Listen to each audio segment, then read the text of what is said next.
Lotus reality and agro farming వారు premium farm land projects మన పొలం ఫేజ్ 1, 2 మరియు 3 కంప్లీట్ చేసుకొని మన పొలం phase 4 Wasar village at Narayana Khed లో ఆగస్టు 15 ఇండిపెండెన్స్ డే రోజు గ్రాండ్ లాంచ్ చేయడం జరుగుతోంది.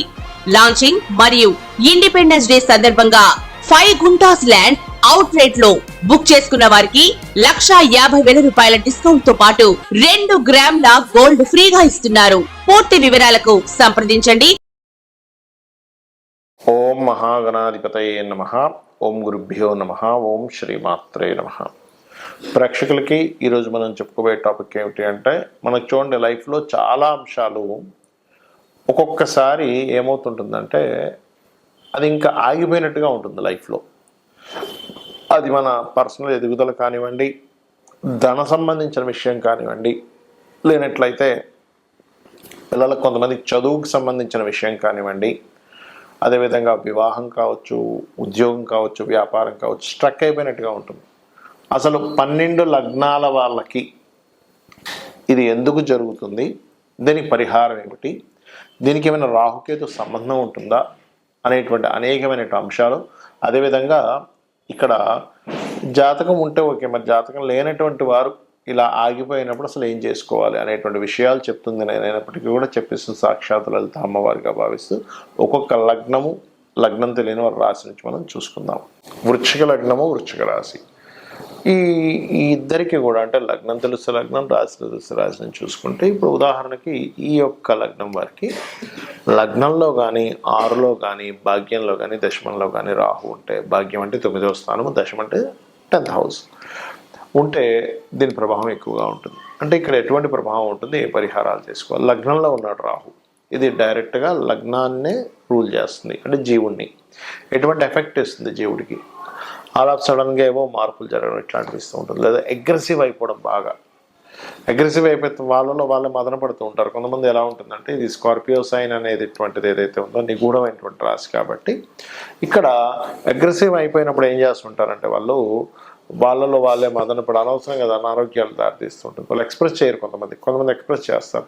బట్ హెవీ కాంపిటీషన్ రిలేటెడ్ ఎక్కువ వీళ్ళని ఇబ్బంది పెడుతూ ఉంటుంది. అంటే వాళ్ళ చుట్టూ ఉన్నటువంటి కాంపిటేటెడ్ రిలేటెడ్గా కొన్ని జరుగుతూ ఉంటాయి.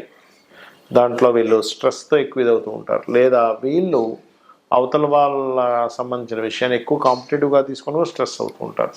అయితే ఏదేమైనప్పటికీ కూడా ఈ రాహు లగ్నంలో ఉన్నప్పుడు ప్రధానంగా గరుడ పురాణం చదవడం మంచిది. రెండవది ఏంటంటే, ఇక్కడ వాహనాల మీద వెళ్ళేటప్పుడు కూడా కాస్త స్లోగా వెళ్తూ ఉండాలి, ఇది ముఖ్యంగా జాగ్రత్త తీసుకోవాలి. ఇక 6లో ఉన్నాడు రాహు, ఇలాంటప్పుడు మాత్రం కాస్త శత్రువులు ఎక్కువ అవుతూ ఉంటారు. అంటే ఏం చేయాలండి, శత్రువులు ఎక్కువ అవుతుంటారు. రాహుదశ వచ్చింది లేదా కుజమహర్దశ వచ్చింది. అయితే ఇక్కడ ఏంటంటే ఆ మహాదశ ఎంతవరకు ప్రభావం చూపిస్తుంది ఈజ్ మోస్ట్ ఇంపార్టెంట్. 6లో రాహు ఉన్నాడు, మహాదశ నడుస్తుంది, వివాహ సంబంధించిన విషయాలు జాగ్రత్తగా ఉండాలి. అదేంటంటే 6 ఎందుకు, వివాహం అంటే 7కి నెగటివ్. 6లో రాహు ఉన్నాడు, అనవసరంగా మనం మహాదశ అంతర్దశ నడుస్తుంది, ఏదో పోలీస్ కంప్లైంట్ అనో లేకపోతే గొడవల్లోకి వెళ్తున్నాము, ఇట్స్ వెరీ క్లియర్, అటువంటి జోలికి వెళ్ళకండి. అదేవిధంగా భాగ్యంలో రాహు ఉన్నాడు, భాగ్యస్థానంలో రాహు ఉన్నప్పుడు ఏంటంటే పర్టికులర్గా లాంగ్ జర్నీస్, వేరే ప్రదేశానికి వెళ్ళి ఉన్నత విద్యలు చదవడం. కాకపోతే ఈ భాగ్యంలో రాహు ఉన్నప్పుడు ఏంటంటే మీరు పెద్ద మొత్తంలో ఎవరికైనా మనీ ట్రాన్స్ఫర్ చేసేటప్పుడు పర్టికులర్గా ఈ విషయంలో జాగ్రత్తగా ఉండాలి. మరి దశమరాహు ఏంటండి, దశమాధిపతి కనుక బాగున్నాడు, ఇప్పుడు చూడండి ఐఏఎఫ్ఎస్లు అవుతూ ఉంటారు, లేనట్లయితే అంటే Indian foreign services, forest service ఉంటుంది, ఫారెన్ సర్వీస్ ఉంటుంది, అటువంటి వాటిల్లో రాణించడం, లేదా విదేశాల్లో ఉద్యోగాలు రావడం. కొంతమందికి నేను చూశాను విదేశాల్లో గవర్నమెంట్ జాబ్స్ చేస్తుంటారు, అక్కడ గవర్నమెంట్లో జాబ్ చేస్తూ ఉంటారు, అటువంటి ఫలితాలు వస్తూ ఉంటాయి. అంటే ఇక్కడ ఏమిటి, మరి దశమంలో ఉండే రాహు బ్యాడ్ ఏమి ఇవ్వడా అంటే, కొంచెం వాళ్ళకి సన్ కూడా కనుక పాడైతే వాళ్ళ యొక్క సుపీరియర్స్తో ఎక్కువ ఒత్తిడి ఉంటుంది. అంటే ఇక్కడ ఏమిటి, ఆ రాహు అక్కడ ఉన్నప్పుడు కొంత రిజల్ట్ ఇస్తే ఆ ప్లానెట్, ఆ అధిపతి ఎక్కడ ఉన్నాడు ఈజ్ మోస్ట్ ఇంపార్టెంట్ థింగ్, ఇది బాగా గుర్తుపెట్టుకోండి.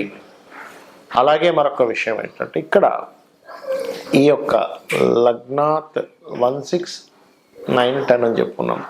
ఈ ప్లేస్లో ఎక్కడున్నా సరే మీరు దశమంలో ఉండి రాహు ఉన్నాడు, అప్పుడేంటి, ఓం మాణిక్య మకుటాకార జానుద్వై విరాజితాయే నమః. ఇప్పుడు ఆ ఇబ్బంది రాదు. కెరియర్ పరంగా. మన 9th ఉన్నాడు, లాంగ్ జర్నీ చేస్తున్నాం, ఏదైనా ఇబ్బంది రావచ్చు. ఒక్కోసారి మనం కరెక్ట్గా ఉన్న అవతల వాళ్ళు మన మీద నింద వేయాలంటప్పుడు ఓం అష్టమి చంద్ర విభ్రాజ అలిక స్థల శోభితాయ నమః. మన లగ్న షష్టమాల్లో ఉన్నారు, శత్రువులు ఎక్కువ అవుతున్నారు అన్నప్పుడు బిల్వపత్రంతో శివునికి అభిషేకం చేయండి. ఈ యొక్క దోషం అనేటువంటి తగ్గుతుంది. చాలామందికి లగ్నం కానీ రాశి కానీ నక్షత్రం కానీ తెలియదు వాళ్ళకి, వాళ్ళు పుట్టినప్పుడు ఏ నక్షత్రం ఉందనేటువంటిది. మరి అలాంటి వాళ్ళు ఏం చేయాలి?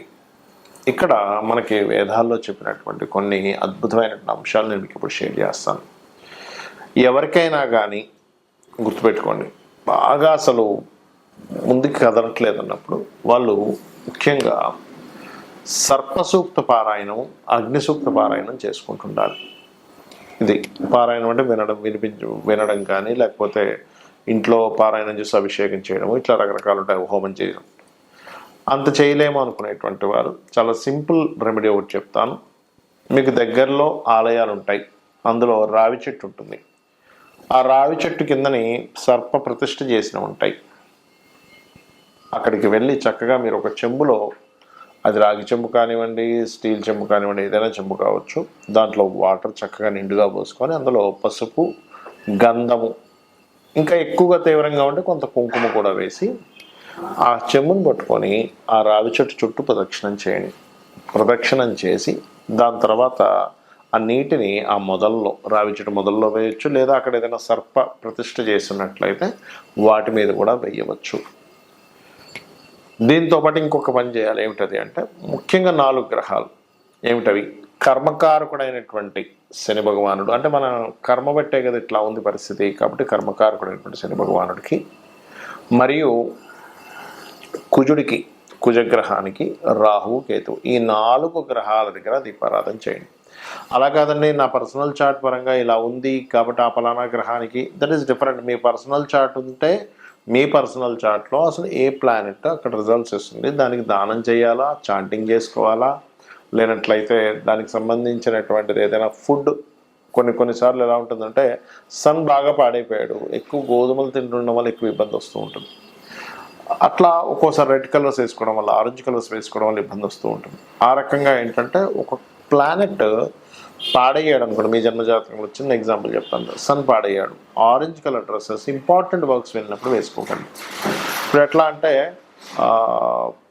న్యాచురల్గా రెగ్యులర్గా వేసుకోవచ్చు. రెగ్యులర్గా ఇంట్లో తిరుగుతుంటాము, వేరే పనులకు వెళ్తుంటాం, అలాగే ఇంపార్టెంట్ అనే అగ్రిమెంట్, లేదా ఒక పెళ్లి చూపులు, లేనట్లయితే ఒక సంథింగ్ ఒక మాట్లాడుకోబోతున్నాం, ఒక డీల్ చేయబోతున్నాం, అలాంటప్పుడు సన్ పాడైతే ఆరెంజ్ వేసుకోకండి. అలాగే మూన్ పాడయ్యాడు, వైట్ కలర్ వేసుకోకండి. మార్స్ రెడ్ కలర్, మెర్క్యూరీ అంటే బుధుడు గ్రీన్ కలర్, మార్స్ అంటే కుజుడు, మెర్క్యూరీ అంటే బుధుడు. అదేవిధంగా గురువు క్రీమ్ ఆర్ ఎల్లోయిష్ కలర్స్ లేదా గోల్డెనిష్ కలర్స్, శుక్రుడు again white colour, Rahu cement colour అంటే యాష్ కలర్ అంటారు, కేతు మిక్స్డ్ కలర్స్లా ఉంటుంది, పువ్వులుగా. ఇవి ఎప్పుడు మీరు పర్టికులర్గా ఒక పని మీద, ఇది చాలా ఇంపార్టెంట్ లైఫ్లో, నా లైఫ్ టర్న్ అవుతుంది ఇక్కడ అనుకునేటప్పుడు వెళ్ళినప్పుడు మీకు ఫలానా ప్లానెట్స్ పాడైతే ఆ కలర్స్ వాడకండి. అదేవిధంగా ప్లానెట్ బాగుంటుంది కొంతమందికి, అంటే జూపిటర్ ఓన్ హౌస్లో ఉన్నాడండి, నాకు వీనస్ ఓన్ హౌస్లో ఉన్నాడండి, నాకు మూన్ ఓన్ హౌస్లో ఉన్నాడు, పాపగ్రహాల మధ్యలో లేడు, శుభగ్రహాల మధ్యలో ఉన్నా అంటాం. అలాంటప్పుడు ఇందాక నేను ఏవైతే అవాయిడ్ చేయమన్నానో ఆ కలర్స్ ఇంపార్టెంట్ టైంలో వేసుకోండి, అప్పుడు మీకు పాజిటివ్ జరుగుతుంది. ఇది పర్టికులర్గా గుర్తుపెట్టుకోండి.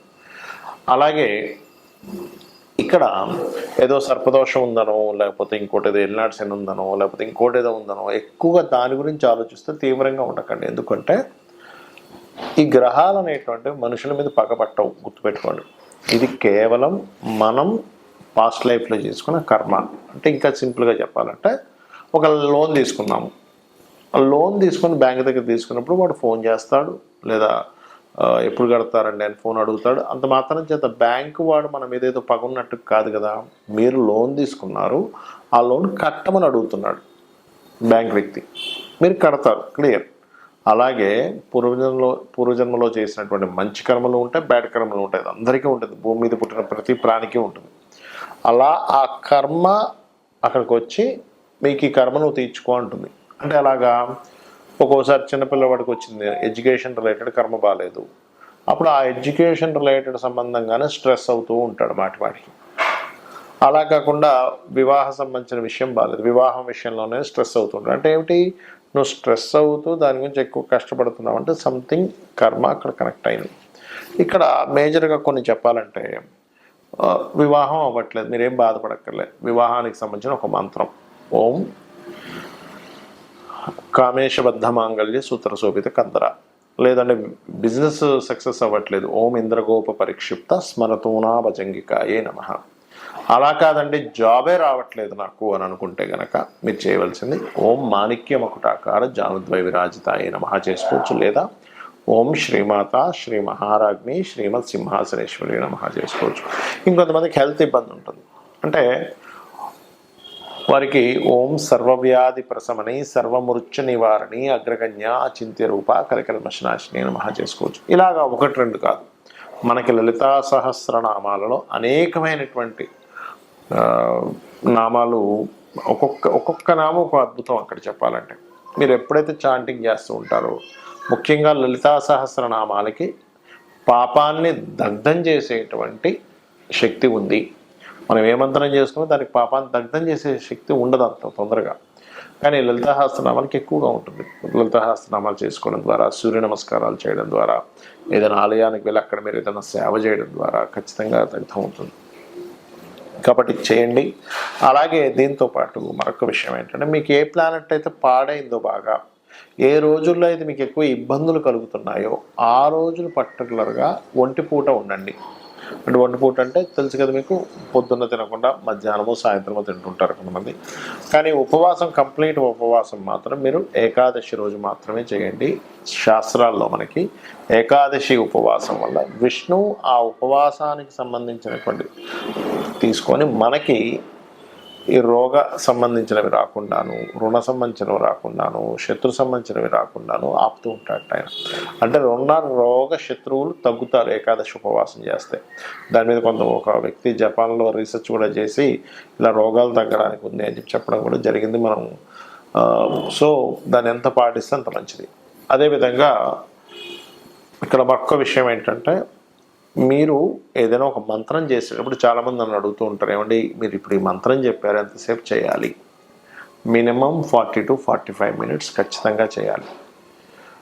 చాలామంది ఏం చేస్తారంటే కౌంటింగ్ చేసుకుంటూ ఉంటారు. కౌంటింగ్ చేసుకోకుండా అంతగా మీకు జపమాలతో చేయాలి అనుకుంటే పగడపు జపమాల దాచిపెట్టుకొని, అంటే బయటికి ఓపెన్గా పెట్టుకొని చేయకూడదు, ఏదైనా లోపల పెట్టుకొని జపమాల చేయాలి. పగడపు మాలతో చేస్తే తొందరగా ఫలితం కూడా వస్తుంది జపమాల. సో ఇది చేయండి.